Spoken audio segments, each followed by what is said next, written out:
사랑하는 우리 성도님들, 우리 사도행전 2장은 참으로 감격과 흥분의 장이라고 말할 수가 있겠습니다. 하나님은 구약 성경에 많은 선지자들을 통해서 성령 강림을 예언을 하고 있습니다. 정말 하나님의 영이 우리 인간의 심령 가운데 임해서 우리 속에 내주하신다는 것은 이스라엘 백성들에게는 얼마나 고대하던 일인지 이루 말할 수가 없습니다. 특별히 하나님의 계명을 중요하게 생각을 하고 율법을 중요하게 생각하는 그 사람들이 그 계명을 행하려야 행할 수 없는 자기의 능력의 한계를 깨닫고 이제 성령이 내게 임하셔서 그 계명이 내 속에서 들려올 때 내 마음에서 우러나서 하나님의 말씀대로 사라진다는 이 귀한 약속의 말씀은 얼마나 그들이 기다린 일인지 이루 말할 수가 없는 겁니다. 더더구나 우리 제자들을 한번 생각해 보십시오. 그 제자들에게 이 성령 강림이 얼마나 감격스러운지 이루 말할 수가 없을 것입니다. 우리 주님은 십자가에 못 박히기 전에 그분께서는 누누이 되풀이해서 이 성령 강림에 대한 약속을 하고 계십니다. 내가 아버지께 구하겠으니 그가 또 다른 보혜사를 너에게 주사 영원토록 너희와 함께 있게 하시니, 또 우리 주님은 말씀하시기를 보혜사 곧 아버지께서 내 이름으로 보내실 성령 그가 너에게 모든 것을 가르치고 내가 너에게 말한 모든 것을 생각나게 하시라고도 말씀을 하였습니다. 뿐만 아니라 우리 주님은 내가 아버지께로서 너에게 보낼 보혜사 곧 아버지께로서 나오시는 진리의 성령이 오실 때 그가 나를 증거하실 것이라고도 말씀을 하였습니다. 우리 부활하신 우리 주님께서 제자들을 이 세상에 두고 승천하시기 직전에 그분은 또한 말씀하시기를 너희는 예루살렘을 떠나지 말고 내가 들은 바 아버지의 약속하신 것을 기다리라. 요한은 물로 세례를 베풀었으나 너희는 몇 날이 못되어 성령으로 세례를 받으라고 말씀을 하였습니다. 그분은 또한 말씀하시기를 오직 성령이 너희에게 임하시면 너희가 권능을 받고 예루살렘과 온 유대와 사마리아 땅 끝까지 이르러 내 주인이 되리라고 말씀을 하셨습니다. 제자들은 주님의 말씀에 순종해서 약 500명이나 되는 사람들이 예루살렘에 들어가서 저녁 기도에 힘을 쓰게 됩니다. 그들은 성령께서 인간에게 임하실 때 어떻게 임하게 되는 것인지 도무지 개념이 없습니다. 성령이 임하실 때 내가 결과적으로 어떤 삶이 될 것인지 전혀 개념이 없습니다. 그뿐만 아니라 주님께서 약속하신 그 성령이 과연 실제로 올 것인지 그들 마음에 대단히 궁금한 생각도 들었을 거예요. 왜 그런가? 500명이 시작한 그 기도가 결국에는 380명 4분의 3이 넘는 사람이 떠나가 버리고 120명만 남은 것을 보아도 알 수가 있습니다. 그런데 그들에게 드디어 주님이 약속하신 그 성령, 정말 구약 성경에 누누이 예언되는 그 성령이 임하실 때 그들의 감동과 감화가 참 이 감격이 얼마나 크겠습니까? 그뿐만 아니라 자기들이 참 성령을 받고 방언을 하고 이렇게 할 때 사람들이 놀라서 참 이렇게 모여드는데 그때 참 자기들이 잘 아는 그 무식한 어부인 베드로가 일어서 주의 복음을 전할 때 한꺼번에 3,000명씩 주 앞에 참 무릎을 꿇고 회개하며 돌아온 것을 볼 때 얼마나 그들은 정말 참 이렇게 그 감격과 감동이 많았겠습니까? 모든 성도들이 성령님께 압도되어서 말씀을 배우며 서로 교제하며 떡을 떼며 기도하기를 전혀 힘씁니다. 사도들을 통해서 표적과 기사들이 계속해서 일어나기 시작합니다. 믿는 사람들이 다 함께 있어 모든 물건을 서로 통용을 하게 됩니다. 또 자기의 재산과 소유를 팔아서 사람의 필요에 따라서 나누어주면서 서로 살게 됩니다. 그들은 날마다 마음을 같이 해서 성전에 모이기를 힘씁니다. 집에서 떡을 같이 떼며 기쁨과 순수한 마음으로 음식을 먹고 하나님을 찬양하게 됩니다. 모든 사람들이 그들을 칭송을 하게 됩니다. 주님께서 구원받는 자의 수를 날마다 더해주고 있습니다. 이러한 정말 흥분된 환경 가운데 오늘 본문 말씀에 읽은 사건이 일어나게 되는 것입니다. 이 사건 말고도 우리 성경 말씀을 견주어 보면은 우리 사도들 향해 통해서 우리 주님이 베푸신 표적과 기사는 수없이 많이 있었겠는데 우리 성령께서는 오늘 이 사건을 택해서 첫 번째 사건으로 기록을 하고 있습니다. 그는 대단히 중요한 뜻이 있으리라고 짐작을 할 수가 있는 겁니다. 우리가 먼저 사건의 경위를 잠시 한번 살펴보기로 하십시다. 이건 본문 말씀에 그대로 잘 나와 있기 때문에 다시 더 많은 설명이 필요 없지만 간단하게 요약해서 한번 말씀을 해보죠. 이스라엘 사람들에게는 하루에 3번씩 정해진 때가 있습니다. 기도 시간이 되어서 그 시간에는 성전에 들어가거나 혹은 성전에서 멀리 사는 사람들은 자기 집 가까이 있는 회당에 들어가서 기도를 하게 됩니다. 아침 9시 또 낮 12시 또 오후 3시 이렇게 하루에 3차례씩 경건한 유대인들은 그렇게 기도를 하게 되는 겁니다. 어느 날 바로 이 베드로와 요한이 함께 오후 3시 기도 시간에 성전에 들어가고 있습니다. 이때 그들이 들어가고 있던 이 성전은 솔로몬이 지은 성전이 아니라 헤롯 왕이 이스라엘 백성들의 관심을 사기 위해서 자기의 자산을 크게 투입해가지고 아름답게 지은 성전임을 우리가 알고 있습니다. 그 헤롯 왕은 BC 19년경에 이 성전을 짓기를 시작해서 기공을 했단 말입니다. 그러니까 지금 현재 그 제자들이 베드로와 요한이 성전으로 들어가고 있던 그때는 이미 그 성전을 짓기 시작한 지가 한 46년이 흘러갔습니다. 역사의 기록에 보면은 그 성전은 AD 63년경에 드디어 완성이 되었습니다. 처음에 기호해서 완성시키기까지 약 80년이 걸려서 이렇게 완공을 한 것이죠. 그러나 그 완공된 다음에 7년이 못다 해서 AD 70년에 로마의 디도 장군에 의해서 돌 하나 위에 돌 하나도 남지 않도록 우리 주님이 예언하신 그 말씀대로 참 이렇게 평지로 한 것을 우리는 잘 알고 있습니다. 여하튼 지금 베드로와 요한이 지금 그 성전에 들어갈 때 그 성전의 위용은 참으로 대단했습니다. 그런데 그때 어떤 사람들이 날 때부터 안전병이 된 사람을 메고 옵니다. 그 사람은 이미 나이가 40쯤 된 사람이에요. 이 사람 날 때부터 안전병이가 돼서 그는 미문이라는 그 성전 문 앞에 앉아서 그 성전으로 들어가는 사람에게 구걸을 하면서 사는 사람입니다. 매일처럼 그곳에 나와서 그는 구걸을 하고 있기 때문에 그 예루살렘에 살고 있던 모든 사람들이 그 사람을 잘 익히 알고 있습니다. 그 미문이라는 그 문은 대단히 아름답게 참 이렇게 세워진 문입니다. 구리로 만들어서 그 위에 금과 은을 완전히 입혀가지고 만든 문이기 때문에 아름답다고 해서 아름다운 밑자로서 미문이라고 부르고 있는 거죠. 그런데 그 안전뱅이가 참 앉아서 구걸을 하고 있는데 드디어 베드로와 요한이 그 앞을 지나가니까 그들에게서 무슨 참 이게 돈을 좀 얻을까 하고 그들을 바라보고 구걸을 합니다. 그때 베드로와 요한이 참 둘이서 함께 서 그 안전뱅이를 바라보면서 나를 주목하지 보라고 우리를 주목해 보라고 이야기를 합니다. 그 안전뱅이는 무슨 돈을 좀 얻을까 해서 가만히 주목을 하니까 그때 베드로가 한 말이 뭔가 하니까 금과 은은 내게 없지만은 내게 있는 것으로 내게 주느니 나사렛 예수 그리스도의 이름으로 일어나서 그러라고 명령을 했습니다. 그런 명령을 할 뿐만 아니라 그의 오른손을 잡고 일으켰을 때 참 그는 그 순간에 발과 발목에 힘을 얻고 벌떡 일어나서 걷기도 하고 뛰기도 했습니다. 그 베드로와 요한을 따라서 성전으로 들어가면서 걷기도 하고 뛰기도 하며 하나님을 찬양했다고 성경은 말씀을 하고 있습니다. 얼마나 놀라운 사건인가. 참으로 많은 사람들이 깜짝 놀라서 참으로 이상히 여기면서 하나님 앞에 영광을 돌렸습니다. 그런데 사실은 이러한 그 사건 때문에 이런 사건 때문에 그 예루살렘에 있던 그 제자들에게 핍박이 다시 시작된 것을 우리는 성경을 통해서 잘 알고 있습니다. 오늘은 날 때부터 안전병이 되었던 이 사람을 들어서 우리는 3가지 사실을 좀 생각해 보기를 원합니다. 사랑하는 우리 성도님들, 날 때부터 안전병이 된 이 사람은 우리 모든 인류를 대표를 하고 있습니다. 당신과 나를 나타내는 모형으로 쓰이고 있단 말입니다. 그는 매일 안전병의 몸으로 성전의 유문 앞에 앉아서 사람들에게 구걸을 하고 있습니다. 그의 관심은 어디에 있을까요? 자기가 앞에 놓은 자기 그릇에 참 사람들이 얼마나 많은 참 이렇게 동전을 집어넣는지 거기만이 그의 관심이 있습니다.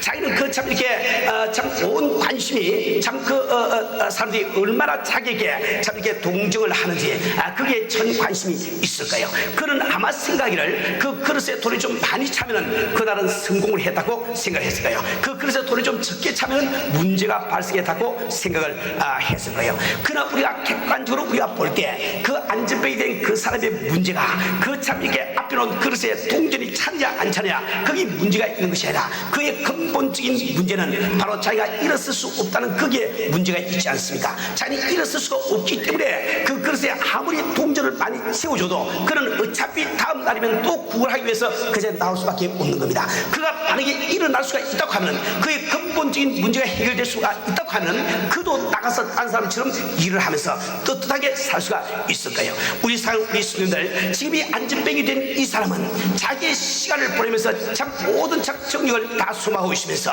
자기가 자기의 문제가 되지 아니하는 문제를 문제로 생각하고 그것을 해결하려고 지금 시간을 낭비하고 있는 것을 잘 알고 있습니다. 이제 우리 성도들은 우리 자신에게 한번 눈길을 돌려보기를 바랍니다. 우리 사는 우리 성도들, 오늘 여러분의 관심은 과연 어느 곳에 있습니까? 여러분의 관심은 과연 나의 직장과 내가 지금 하고 있는 그 가게 사업에 여러분의 온 관심이 기울어져 있지 않습니까? 여러분의 문제가 바로 거기 있다고 여러분은 지금 생각을 하고 있지 아니합니까? 만약에 지금 내 직장이 참 이게 안전하게 참 이렇게 보존이 되고 내가 좀 빨리 성장할 수 있는 길이 있다고 하면 나는 문제가 해결된 것으로 생각을 하고 기뻐합니다. 그런데 내가 만약에 그 직장에서 참 파이어를 당하거나 레이오프를 당할 수 있는 이런 것 참 염려가 생기면 나는 문제가 생겼다고 우울하게 생각을 하고 있지는 않습니까? 여러분들이 지금 가게를 경영하고 있는데 그 가게 매상이 올라가면 나는 문제가 해결됐다고 기뻐하면서 주 앞에 감사를 드리면서 그 가게가 참 이게 수입이 좀 매상이 떨어지게 되면 이게 문제가 생겼다고 여러분 생각하며 근심을 하는 여러분들은 혹시 아닙니까? 우리 사는 우리 성도들, 우리에게는 그런 것이 우리에게 근본적인 문제가 될 수가 없는 거예요. 우리가 그렇게 생각하고 있는 것은 바로 우리에게 돈이 없기 때문에 문제가 된다고 생각하기 때문에 그런 현상이 일어나 있는 겁니다. 우리는 정말 돈이 없는 것이 우리의 근본적인 문제도 아니요, 우리의 권력이 없는 것도 우리의 근본적인 문제가 아니요, 우리에게 지식이 없는 것도 우리의 근본적인 문제가 아니면 우리가 분명히 알아야 됩니다. 우리가 만약에 그것을 문제로 알고 그것을 위해서 우리 온 참 이게 정력과 온 관심과 우리의 참 모든 시간을 우리가 쓰고 있다고 하면 마치 안전벨이가 그 미문 앞에서 구걸하는 거를 위해서 평생을 보내고 있는 그 사람처럼 어리석은 삶이 되고 말 겁니다. 우리 사는 우리 성도들, 우리가 정말 돈이 있다고 해서 우리가 문제가 해결이 됩니까? 그렇다고 하면 우리 백만장자들은 걱정 근심이 없어야 되겠는데, 그러나 그렇지 않는 현실을 우리는 잘 알고 있습니다. 우리가 잘 아는 그 락펠러 같은 이런 사람은 참 수백만 이 참 장자가 돼가지고 그 참 수없이 많은 그 재산을 모은 다음에 그런 고백한 말이 있습니다. 이 많은 재산이 나를 결코 행복하게 할 수가 없다. 나는 정말 한 주에 3불 받으면서 그것을 부자라고 생각하는 그때가 나는 얼마나 그리운지 알지 못하겠다고 그렇게 고백한 적이 있습니다. 우리가 잘 아는 카네기 같은 사람은 그렇게 참 억만장자가 되고 난 다음에 그는 고백하기를 바로 백만장자는 웃음을 잃은 삶이라고 고백을 하고 있는 겁니다. 우리가 그 돈이 있으면 문제가 해결될 것 같지만은 그 돈이 있는 그 사람에게 웃음이 사라져가는 이런 그 참 역사를 우리는 참 다 경험을 하게 되는 거예요. 우리 성도들, 우리의 근본 문제가 바로 참 지식이나 돈이나 혹은 권력이 없는 그곳에 있는 것이 아닙니다. 우리 성도들, 우리의 근본 문제는 과연 무엇일까요? 우리는 우리 인생에 차고 있는 근본 문제를 우리가 잘 알아야 됩니다. 우리 삶이 이 세상에 태어난 모든 사람들이 갖고 있는 근본적인 문제가 세 가지가 있습니다. 첫 번째는 우리가 죽음이라고 이야기를 할 수가 있어요. 나는 정말 안전하게 살아가는데 참 수입도 튼튼하게 참 안전하게 다 수입이 있는데 왜 우리 마음속에는 항상 불안과 근심이 있습니까? 그것은 내가 지울 수 없는 죽음의 그림자가 우리 심령 가운데 도사리고 있단 말이에요. 그 죽음의 그림자 때문에 우리는 마음의 불안과 이 참 공허를 어떻게 할 수가 없는 겁니다. 어떤 사람은 내 마음속에 도사리고 있는 이 죽음이라는 그 공허를 바라보면서 인식을 하면서 살아가는 사람도 있고, 어떤 사람은 자기가 그 죽음이라는 그 참 그림자 때문에 내가 불안해하고 근심 고통을 당하고 있으면서 그것을 인식하지 못하고 사는 사람도 있습니다. 여러분이 인식을 하느냐 못하느냐 그게 참 이게 차이가 있는 것이, 같이 그 죽음 때문에 우리가 고통을 당하고 있는 것은 누구나 다 마찬가지 사실이야 말이에요. 정말 언제 죽을지 알지 못하는 나 자신, 죽은 다음에 무엇이 나를 기다리는지 알지 못하는 이 현실을 깨달은 결계고 같은 이런 철학자는 자기 자신을 위해서 말하기를 마치 인프레가 아주 극심할 때 지켜나온 한정의 지폐에 자기 자신을 비유를 한다. 그것도 참 이게 위조 지폐로 지켜나온 그 참 위조 지폐에 자기 자신을 비유를 하고 있단 말이에요.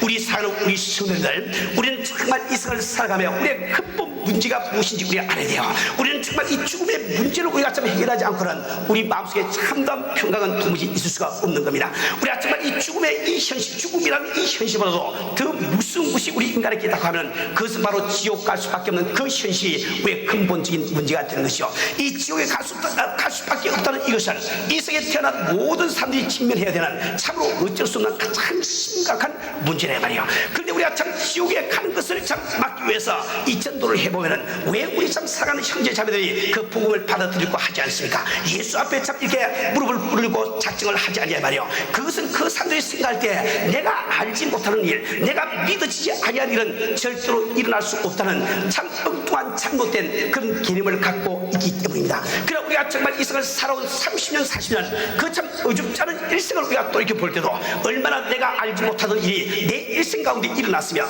내가 믿지 않던 그런 사실이 내 일생 가운데 일어나고 있단 말입니까? 70, 80년 동안 살아가는 이 지상 생활 속 그렇건데 하물며 그 영원한 세계에서 인간이 알지 못하는 내가 믿지 못하는 이런 일들이 일어날 것을 왜 예상을 못하냐 말이요. 우리 사람이 믿거나 말거나 관계없이 이 세계에 태어난 모든 사람들이 참으로 이렇게 당면하고 있는 문제는 바로 지옥 간다는 이 문제가 참 이렇게 참 이게 당면한 그 어려운 문제가 되는 것이요.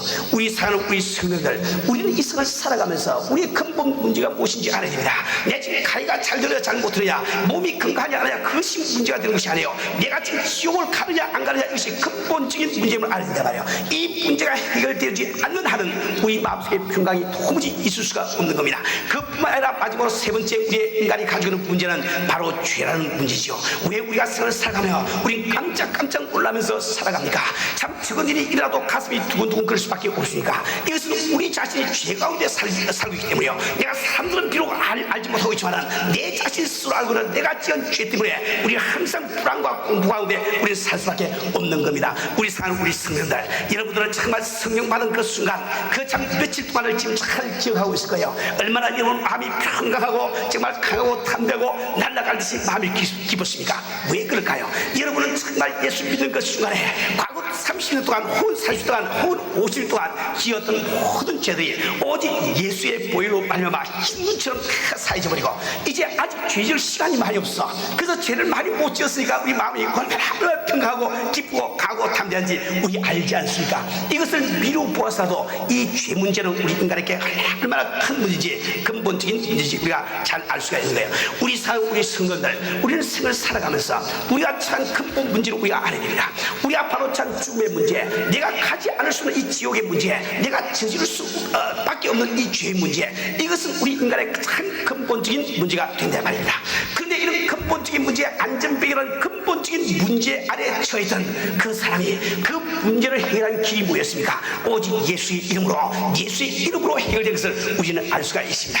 우리 사는 우리 성도들, 우리도 정말 모든 인생의 죽음의 문제, 정말 지옥의 문제, 이 죄 문제는 오직 예수의 이름으로만 해결될 수가 있는 겁니다. 이 세계에 어떤 다른 사람이, 예수를 제외한 어떤 다른 사람이 나는 부활이요 생명이, 나를 믿는 자는 죽어도 살고 무릇 살아서 믿는 자는 영원히 죽지 아니하고 말한 적이 있습니까? 어떤 참 정절이 하나님이 이 성을 이처럼 사하사 독생자를 주시니 이런 저를 믿는 자마다 멸망치 않고 영생을 얻게 하려 하심이라고 말씀을 하고 있습니까? 우리 사는 우리 성도들, 정말 이 성경 말씀은 무엇을 이야기하고 있습니까? 보라, 세상 죄를 지고 가는 하나님의 어린 양이로다 말씀을 하고 있습니다. 우리의 근본 문제, 이 죽음의 문제, 지옥의 문제, 죄의 문제는 오직 예수님만이 해결할 수가 있는 거예요. 우리 사는 우리 성도들, 우리 가운데 아직도 예수를 알지 못하는 우리 형제 자매들이 있으면 여러분 주위를 한번 살펴보세요. 나와 같이 그런 죽음의 공포 가운데서, 죽음의 불안 가운데서 정말 알지 못하는 지옥에 갈 수밖에 없는 그 숙명에 참 시달리면서 살아가는 내 형제 자매들이, 내 옆에서 죄의 문제 때문에 나와 똑같이 고민하며 살아가는 그 형제 자매들이 이 문제를 해결받고 예수를 만남으로 그 문제를 해결받고 기쁨으로 평강한 표적으로 살아가고 있는 사람들을 주위에 흔하게 보지 않습니까? 우리 사는 우리 성도들, 우리는 정말 이 근본 문제를 해결할 수 있는 길이 열려 있는 거예요. 예수님께서 십자가를 지시고 2000년 전에 갈보리 산에서 피를 흘리심으로 말미암아 이미 이 모든 문제를 해결이 되버리고 만 거예요. 이제 내가 예수를 믿고 그 앞에 나오느냐 안 나오느냐, 이것만 지금 남아있게 되는 거죠. 우리가 정말 참 이 문제를 해결하는 것은 너무너무 쉽습니다. 아주 쉽지만은, 근데 예수를 믿는다는 것은 그렇게 쉬운 일 같지는 않습니다. 내 머리로 깨달아지지 않냐는 하느님의 이치가 깨달아서 그게 믿어지기까지는 아주 힘이 든다 말이에요. 그래서 사람들은 일찌감치 포기를 해버리고 주저앉아버리는 사람이 참 많이 있습니다. 그러나 이 성경 말씀은 그 예수를 믿게 되기까지 힘들기 때문에 이 성경 말씀은 바로 좁은 무드로 들어가라고 말씀을 하고 있는 거예요. 천국은 진노한 자가 뺏는다고 말씀을 하고 있는 거예요. 심령이 강한 자가 천국을 소유한다고 말씀을 하고 있단 말입니다. 우리 사는 우리 성도님들, 정말 이 성경 말씀은 내가 전심으로 나를 찾고 찾으면 나를 만나라고 약속을 하고 있습니다. 우리가 정말 예수 믿게 되는 것 그렇게 쉬운 일만은 아니에요. 그러나 우리는 근본 문제를 해결해야 되지 않겠습니까? 내 지금 가게 문제, 직장 문제 해결하기 위해서 우리가 뛰어다니면서 참 일을 하는데 나의 근본 문제를 해결하기 위해서 우리가 매달리지 않으면 안 될 줄 압니다. 우리 가운데 정말 아직도 예수 믿지 않는 우리 형제 자매들이 계시면 정말 예수 앞으로 나오세요. 내가 어떤지 나도 그 예수 만나서 나도 이 죽음의 문제, 이 지옥의 문제, 죄 문제, 근본적인 나의 문제를 해결받고 나도 기쁨으로 상해받고 작작하시는 여러분 되시길 주로 부탁을 드립니다. 우리 성도들, 우리의 문제의 해결은 오직 주님 한 분밖에 없는 거예요. 우리 성령 받은 우리 참 성도들 나 자신을 한번 생각해 봅시다. 우리는 정말 주님을 만나는 그 순간에 오직 주님의 의미로 말미암아 우리는 근본적인 모든 문제들을 해결했습니다. 그런데 예수를 믿고 사는 참 성도의 생활 가운데서 참 2개월 3개월이 지나면서 1년 1년이 지나면서 오늘 현재 여러분들은 여러분의 문제를 자기 스스로 해결하고 생각하는 사람들 아닌가? 여러분의 문제 파악을 지금 근본적인 데 두지 아니하고 자기 각이나 건강이나 각이나 이런 데 지금 두고 쩔쩔대고 사는 여러분들이 아닌가? 우리는 어리석음에서 벗어나야 됩니다. 오직 나의 문제 해결할 수 있는 근본적인 문제 해결 방법은 오직 주님 한 분밖에 없는 것을 우리가 깨달아야 된다 말이야. 우리 사랑하는 우리 성도들, 집을 나간 탕자는 언제 그의 문제가 해결되었습니까? 그가 돼지 치는 사람 집에 가서 직장 구했다고 그의 문제가 해결되지 않았습니다. 그에게 누가 지업 열매를 주는 자가 있다고 해서 그의 문제가 해결된 것이 아니에요. 그는 오직 아버지 집에 돌아갈 때만 그의 문제가 해결된 것을 우리는 잘 알고 있습니다. 여러분, 우리 참 이렇게 그 사마리아 여인이 언제 그의 문제가 해결됐습니까? 그는 왜 5 남편을 갖다 갈아가면서 그것도 모자라서 또 6번째 남편을 얻어가지고 살아보고 있습니까? 그는 자기 마음속에 있는 그 갈증을, 자기 마음속에 있는 이 문제를 도무지 해결할 길이 없는 거예요. 그 문제를 해결할 수 있는 그 길이 자기가 참 남자들을 만나가지고 육신의 정욕을 채우면 될 줄 알았지만 그러나 6 남자하고 같이 살아도 그것은 지우지 않았습니다. 자기 마음속에 있는 갈증은 해소가 되지 않았단 말이에요. 해결이 되지 않았단 말입니다. 그 사람이 7번째 남편을 간다고 해서 문제가 해결됩니까? 천만의 말씀, 그의 문제가 언제 해결됐습니까? 오직 주님을 만나는 그 순간에, 주님을 만나는 그 순간에 문제가 해결됐음을 우리는 너무나 잘 알고 있지 않습니까? 우리 성도들, 우리는 가늠한 현장에서 잡힌 여인의 이야기를 잘 알고 있습니다. 정말 참 가늠한 현장에 잡힌 그 여인, 그의 문제가 언제 해결됐습니까? 오직 주 앞에 나올 때, 예수 앞에 나올 그때만 그 문제가 해결된 것을 우리는 잘 알고 있습니다. 우리 성도들, 우리는 다시 한번 내 자신을 돌이켜 보시면서 지금 내가 예수로 말미암아 문제를 해결하려고 하지 아니하고 다른 것을 통해서 문제 해결하려고 하고 있다고 하면 우리는 마음을 돌이켜서 다시 주님 앞에 매달리는 생활을 해야 될 줄 압니다. 이제 마지막으로 우리가 생각해야 되는 것은 정말 문제 가운데 처해있던 그 참 안전배에게 누가 예수의 이름을 전달했냐 말이요. 누가 예수의 이름을 전달했습니까? 바로 먼저 믿은 베드로와 요한이 그에게 그 예수 이름을 전달해서 우리는 잘 알고 있습니다. 우리 성도들, 우리는 정말 주변을 한번 돌아보기를 바랍니다.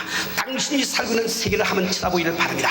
정말 세계는 불안과 절망 가운데 놓여 있습니다. 정말 가파른 그 산비탈을 정신없이 굴러내려가는 큰 바위처럼 이 성은 지금 멸망으로 향해서 달려가고 있습니다. 사람들은 이런 방식 저런 방식으로 해결 방식을 찾고 있지만 도무지 해결 방식은 나오지 않습니다. 이 문제를 해결하기 위해서 이런 방식을 만들어 놓으면 또 다른 예상치보다 또 다른 문제가 생겨나서 우리는 인류 역사를 통해서 잘 알고 있는 거예요. 인간에게는 인간을 구원할 수 있는, 인류에게는 인류를 구원할 수 있는 그런 능력은 도무지 없습니다. 우리 주변에 많은 사람들을 한번 바라보세요. 얼마나 많이 불안과 고통과 정말 참 상처 가운데서 고통받으면서 살고 있습니까?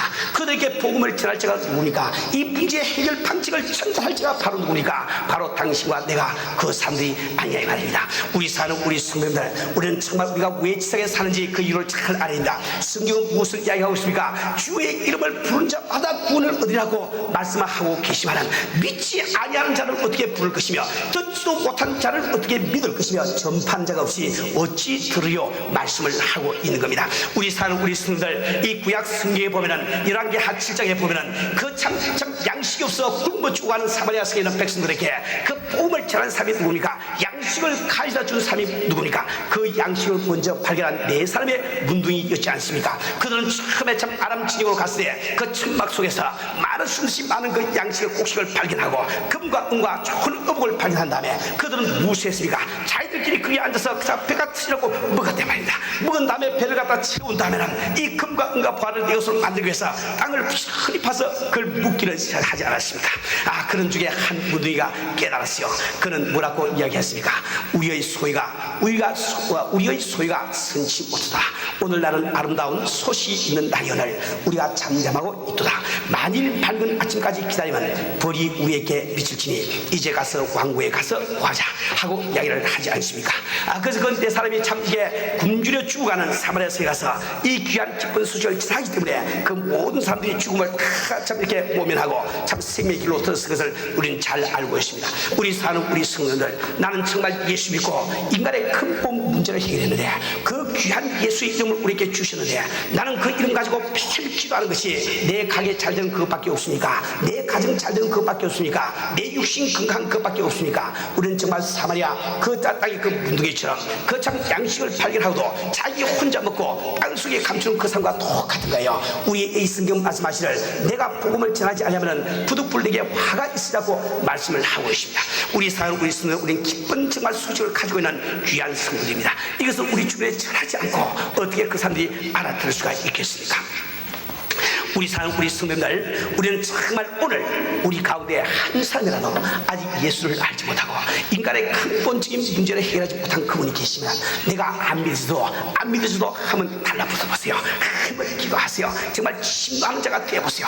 여러분 주변에 많은 사람들이 여러분처럼 그렇게 안 믿으시다가 그렇게 노력하고 그 순간에 어느 순간에 믿어서 참 주님을 만나고 문제 해결받는 성도들이 많이 있지 않습니까?